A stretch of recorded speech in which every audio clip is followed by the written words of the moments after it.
Amerika Avam Palatası ve Kengeş Palatası Uyghur Emgek Kanununu ma'qullangandan keyin Xitoy hukumatiga ig'ir zarb bo'ldi.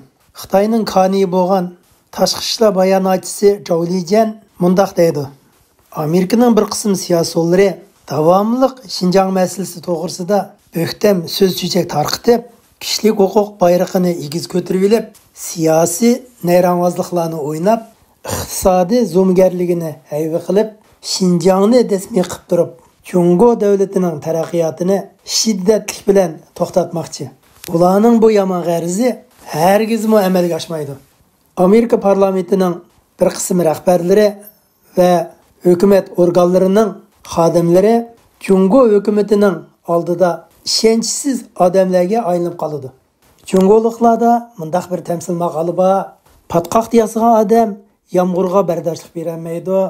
Yolg'on tuhmat so'zlar haqiqiy tekshirishga bardoshlik berolmaydi. Yolg'onchilarning quyruqi bir tutam bo'ladi. Sen toz degicha men toz deyapti. Atalmish Xinjiangda irqiy qirg'inchilik va majburiy emgak silish mavjud degan gaplari haqiqiy bir yolg'onchilik va shundoqla Amerika bu siyosatini navbatda to'g'ri deb qarayotdi. Lekin biz intayin afsuslanamiz.